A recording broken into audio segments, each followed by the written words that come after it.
What's beauty to you? What's beauty to me? For artists, we fought for so long to have freedom of speech. We have this technological revolution, but how does it impact our traditions? If I moved one person to do something, I'll take it. We have to remind humanity that we're one family.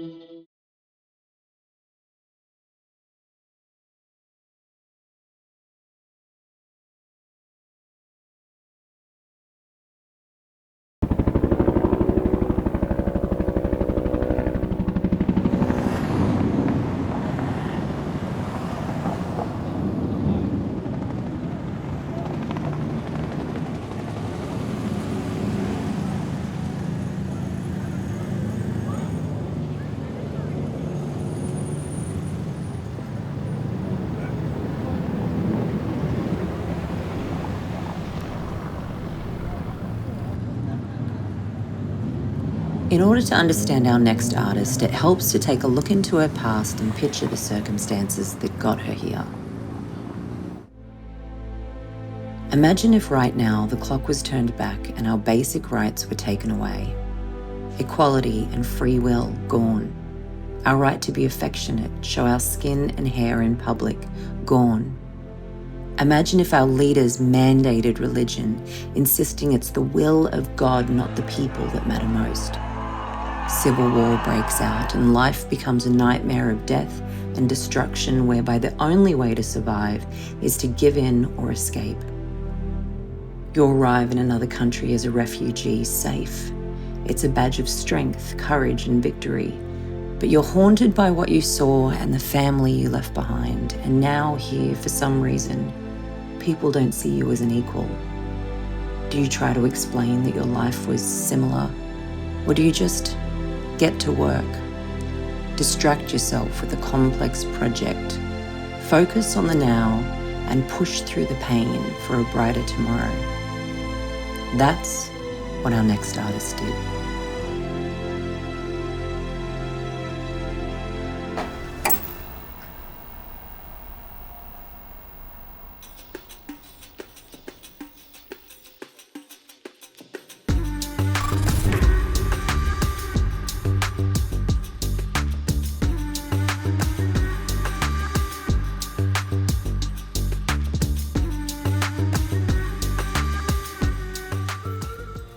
Meet Marjan Moghaddam, a New York-based CGI professor and digital fine art pioneer, famous for her innovative style that merges sculpture and animation. Born into a very different Iran, at age 18, Marjan was forced to flee the Islamic Revolution and landed in New York, where she had to start over. Raised in a family of art and culture, Marjan soon joined NYIT to study computer graphics and Renaissance art.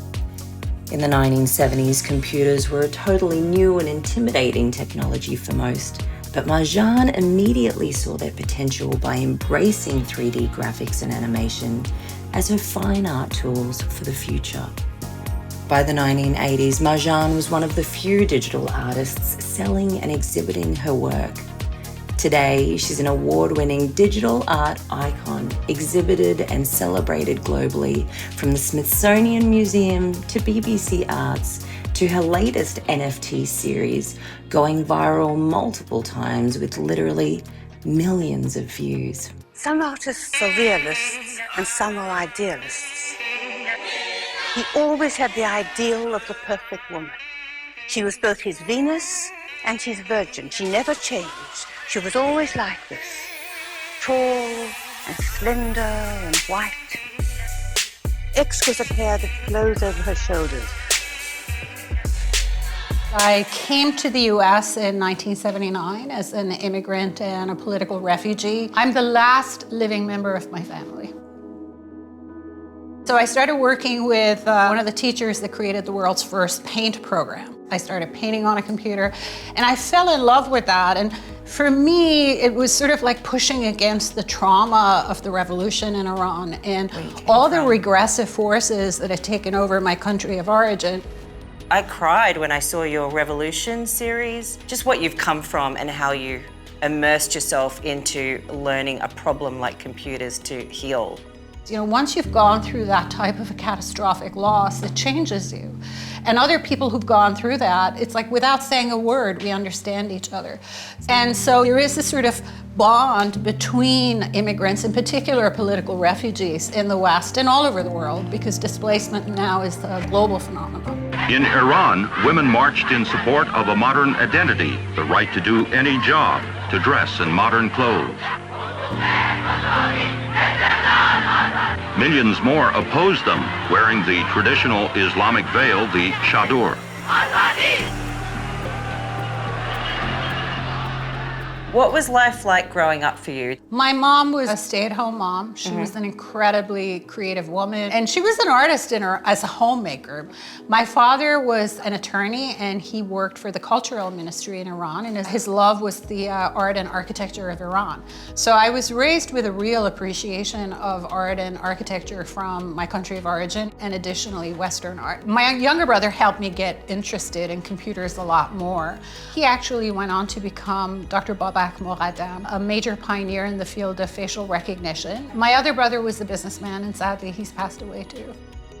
My parents didn't support me being an artist because, you know, I was expected to not be an artist, but I rebelled. I was living the quintessential starving artist life in New York City. But, you know, I had made that choice, and most of the time they would try to convince me to consider other options, and I wasn't willing to. I'm glad you didn't. Oh, to me, you're the Frida Kahlo, the Picasso, and I really want the world to know how important you are and how much you're worth. Marjan creates sculptural human forms in a constant hypnotic state of flux that reference art history and a variety of culturally political themes. Most recently, Marjan's viral art hack series rocked the art world when she visually hacked into found footage, placing her morphing digital sculptures right at the center of major exhibition spaces. By sidestepping the gatekeepers of these prestigious art fairs, important discussions on democratizing exhibition spaces flourished.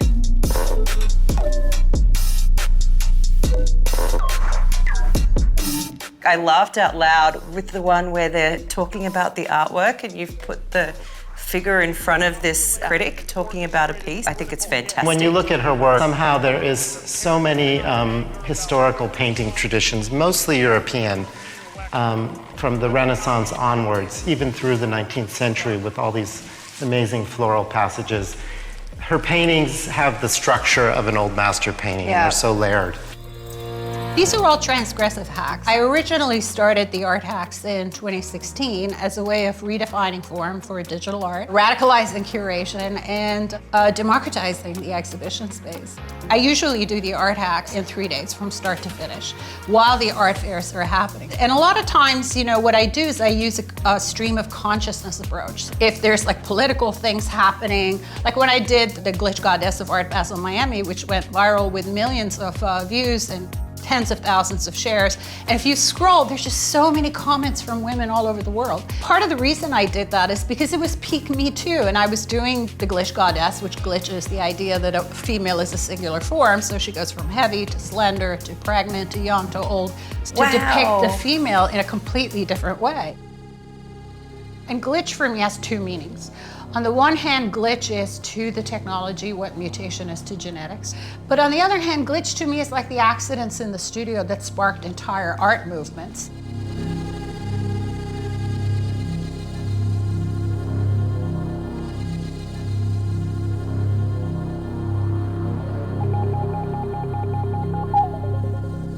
My most recent hack, for that I was really looking at misinformation and cancel culture and censorship and the whole idea of freedom of speech. And especially because for artists, you know, we fought for so long to have freedom of speech. And so suddenly we're living in an era where many artists are expressing tremendous amount of concern about, well, I can't put this in, or I can't say this, or I can't do that. Because I'll be canceled. Exactly, Yes. and I'm a member of a generation that celebrated individuality, iconoclasm, and and freedom. So I find this is really shocking to me because we're supposed to advance that, not contract it. In moving forward, we need to sort of, inclusivity has to mean respect for all points of view. Exactly. And on some levels, it's like, I may disagree with you, but I will fight for your right to say it is the key to democracy. This is where artists step in. We have to remind humanity that we're one family. To dehumanize any group on the basis of their ideology, race, gender, sexual orientation, etc. is wrong. But that we have to apply this universally, I love that. including to our enemies. I agree.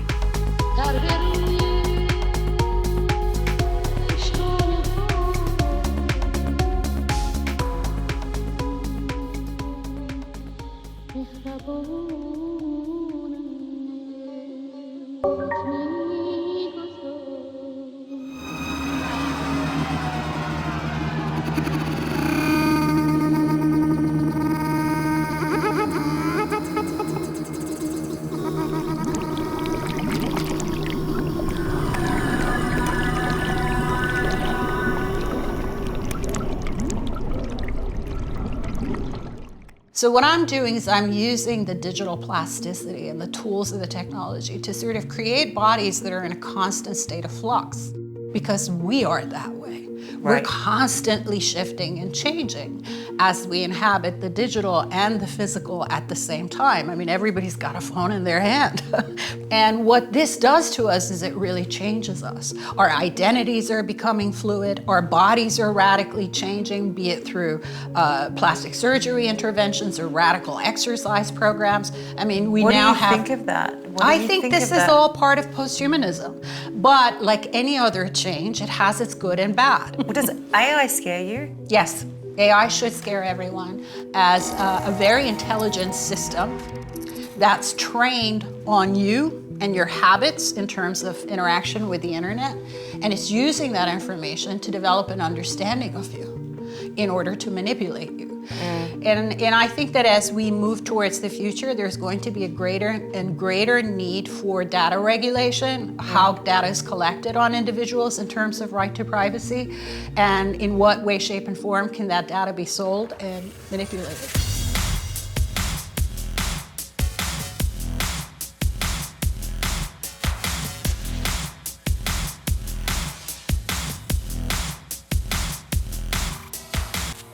From cell phones, tablets, and VR goggles to billboards, film and TV screens, social media, and metaverses, Marjan has used every digital tools and platform to experience her artworks.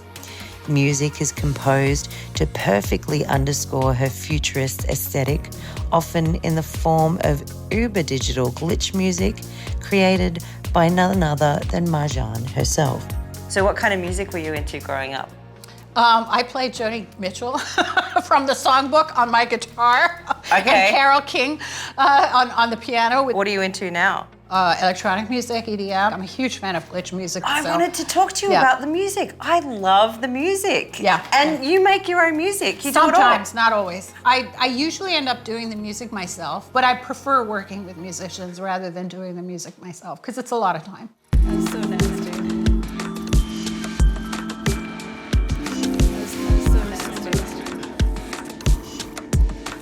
Because I'd say in the last 15 years, there have been pieces that I've made when I finished it and I was like, this is a great piece. Tell me, what are the ones that are your favorite pieces? In 1996, I was the featured artist for the first commercial internet gallery.com. I made a 3D avatar of myself. When I did that piece, it had so much of my philosophy that I was reading in terms of digital technology back then, and to me, it distilled my ideals of aesthetic beauty in art.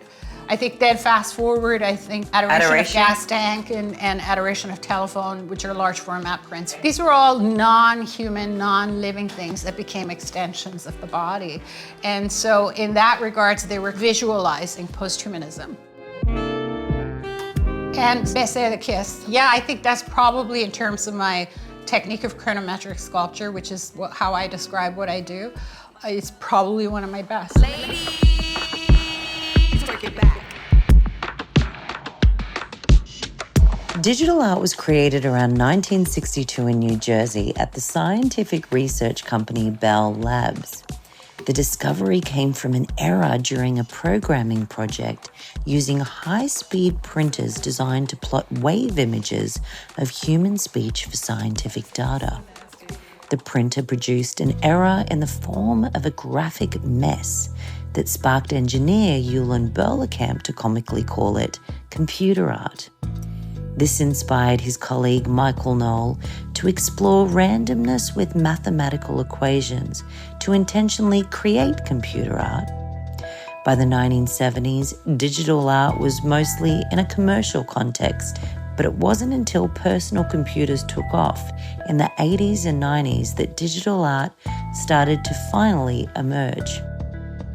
However, when it came to digital art, there was always one major glitch: the problem of proving originality and authenticity, which only now has been recently resolved by blockchain technology and the invention of digital assets called NFTs. For people that don't understand what NFTs are, do you think you could explain it Sure. to Betty, who doesn't know anything about NFTs? NFTs are non-fungible token. So let's say money has a set value. So if I have $5, I can buy things that are listed for $5. Whereas non-fungible tokens don't really have set values on that level. So think of it as constructed value. I mean, many pieces are not necessarily evidently valuable.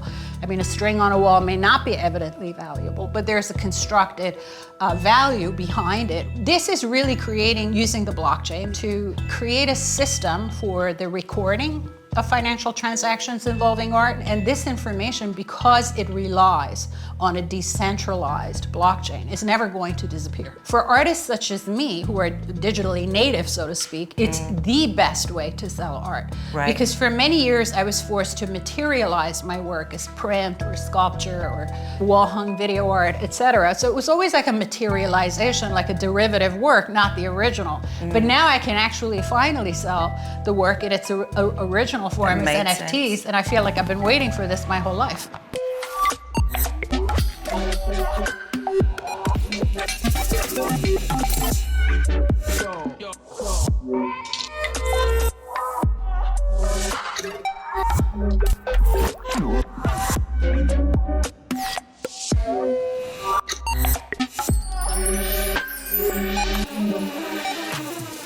And you've already experienced residual payment as well. Yes, I've actually received royalties. It just goes into my wallet, and it's a royalty from a piece that's sold into the secondary or third market, yeah.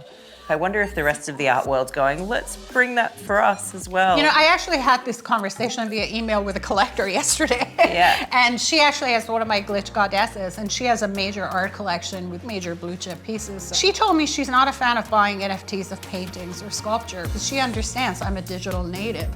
So when she's purchasing the NFT, she's purchasing the original.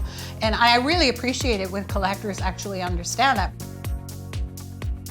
Because people are always asking me, who are the men who do your work for you? And I always say when I die, I want my tombstone to say, here lies the man who did her work for her, because I do it myself. It's been said that the best way not to worry is to distract yourself with a task.